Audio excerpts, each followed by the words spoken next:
Welcome back to the deep dive. Today, we're peeling back the curtain on one of the most interesting and honestly misunderstood parts of the legal world. It really is. It's the part that sounds like it's straight out of a movie. I mean, what happens when you have to get court documents to someone who, has basically vanished? Exactly. How do you find a ghost? And we're going to move past the whole Hollywood trope of the private eye sitting in a car for weeks. Right.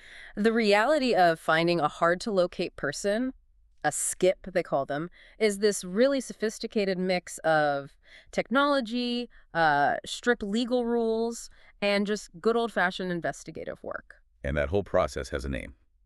Skip tracing.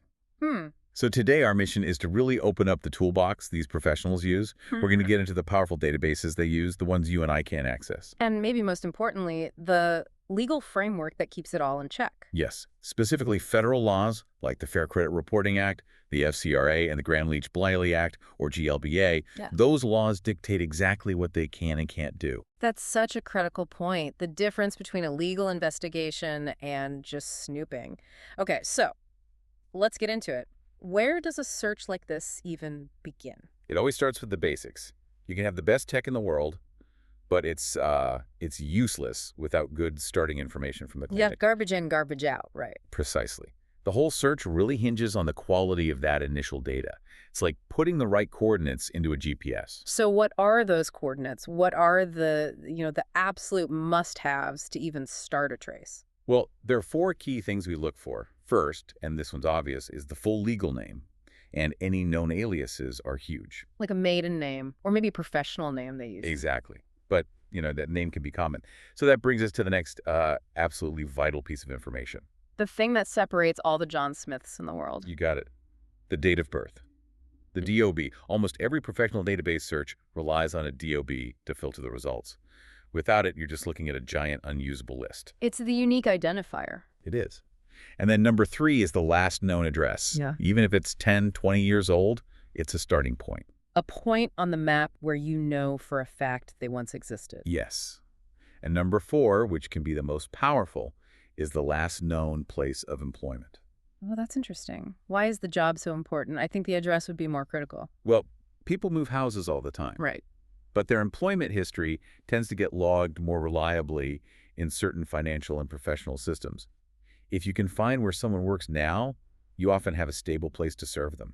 It's a massive shortcut. That makes perfect sense. Okay, so we've got the foundational info now for the tech.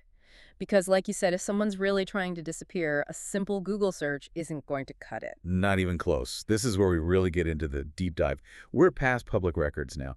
The number one tool is access to these legally compliant, restricted access databases. And I'm zeroing in on that word restricted. What gives a process server the right to see this stuff when I can't? That is the absolute key to this whole thing. And it comes down to a legal concept called permissible purpose. Permissible purpose. Okay, under the Fair Credit Reporting Act, the FCRA, there are very specific, legally defined reasons why someone can pull certain consumer information, like an address history. And serving court documents is one of those reasons? It is. If they're acting for the court, for an attorney to carry out legal service or process, they meet the standard. But if they were, say, trying to find an old friend for a reunion... That would be breaking the law. Big time.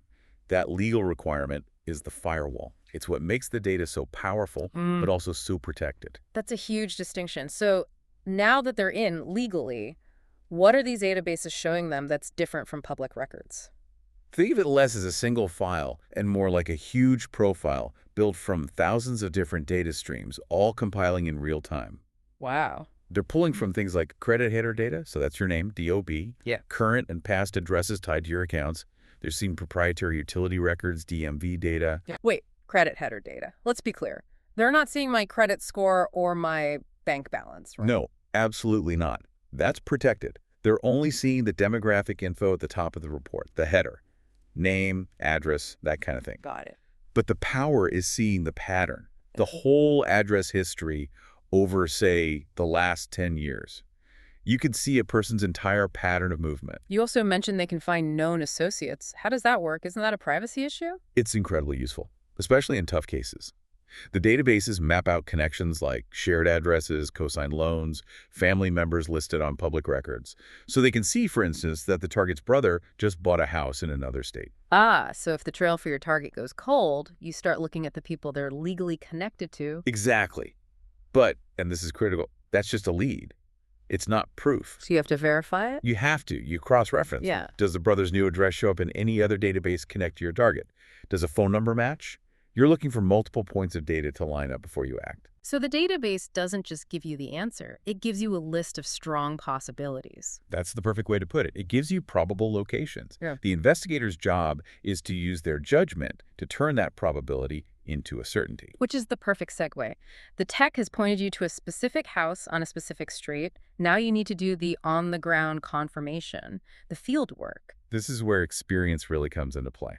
You have to confirm the person is there, but you have to do it carefully, legally, and without tipping them off that you're coming. So what does that actually look like? What are the techniques? They can't just knock on the door and ask, right? Well, the first step is usually discreet observation.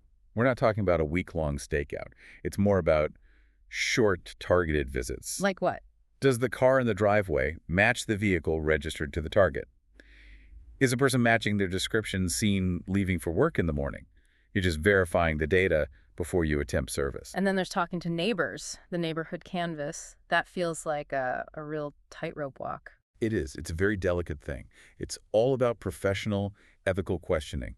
You're not allowed to lie or misrepresent yourself, but you're very careful about what you ask. So instead of does Jane Doe who's being sued live here, it's more subtle. Much more subtle. You might just show a photo and ask, have you seen this person in the area? Or, I'm trying to confirm who lives at 123 Main Street.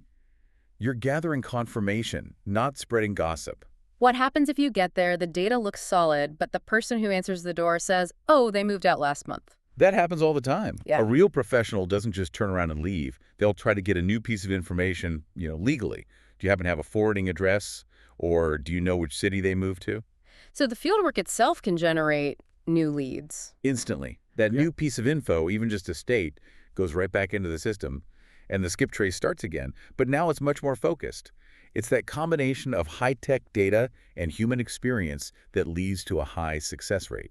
Let's circle back to the legal stuff, because that's what holds this whole process together. We know it's legal, but you mentioned these federal laws. Right. The compliance framework is non-negotiable. We keep mentioning the Fair Credit Reporting Act, the FCRA, because it's the bedrock. It's the law that defines that permissible purpose we talked about. Without a valid legal reason, the data is off limits. And what about the other one you mentioned, the GLBI? How does that fit in? So the Gramm-Leach-Bliley Act is more about financial privacy. It governs how institutions, and by extension, the investigators who get data from them, have to protect non-public personal information. So even if they're only seeing a name and address, that data still originated from the financial system. So the GLBA puts another layer of security requirements on top. It dictates how they have to handle, store, and protect that information.